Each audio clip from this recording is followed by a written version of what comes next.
আমি সুদীপ্তা ব্যানার্জি আবার এসে গেছি। আজকে নতুন একটা জিনিস নিয়ে আলোচনা করব।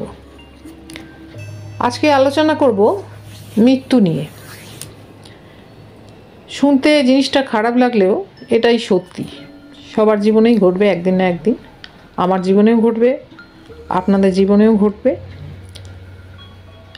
প্রশ্ন হলো কি, মৃত্যু আসার আগে কি কোনো লক্ষণ বোঝা যায়? লক্ষণ বোঝা যায়।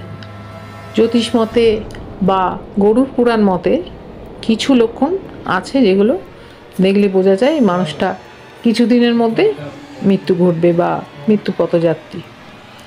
যেমন হচ্ছে মানুষের শরীর শীর্ণ হয়ে যাবে আস্তে আস্তে, স্কিনের ওপর কালো ছোপ ছোপ ধাপা ধাপা দাগ দেখা দেবে। তারপরে সেই মানুষটা খাওয়া দাওয়া বন্ধ হয়ে যাবে, খাওয়া মানে খুব সামান্য, না খেলেও নয়, এরকম অবস্থা হবে। স্মৃতিশক্তি তো চলে যাবেই, প্লাস হচ্ছে পাস্টে যেগুলো ঘটেছে, মানে ছোটোবেলাকার জীবন বা যেগুলো ঘটে গেছে আগে, সেগুলো রিলে হতে থাকবে।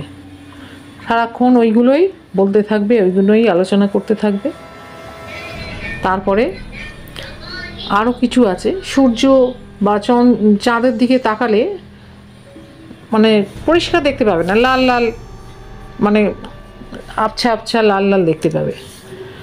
তারপরে আরেকটা হচ্ছে লক্ষণ, যেটা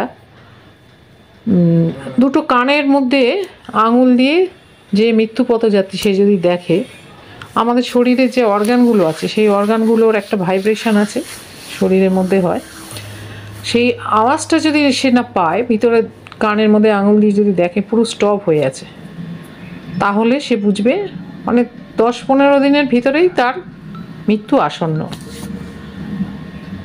আর নর্মাল লোক যারা, তারা যদি কানের মধ্যে আঙুল দিয়ে দেখে কোনো ভাইব্রেশন হচ্ছে, আওয়াজ হচ্ছে, তখন জানবে সেটা নর্মাল। আর যে মৃত্যু পথযাত্রী আর কি, সে কানের মধ্যে আঙুল দিলে কোনো কিছু আওয়াজ পাবে না, একদম পুরো স্টপ। এটাই হচ্ছে আলোচ্য বিষয় আজকে ছিল। আমার প্রোগ্রাম যদি আপনাদের ভালো লেগে থাকে, সাবস্ক্রাইব করবেন, লাইক করবেন।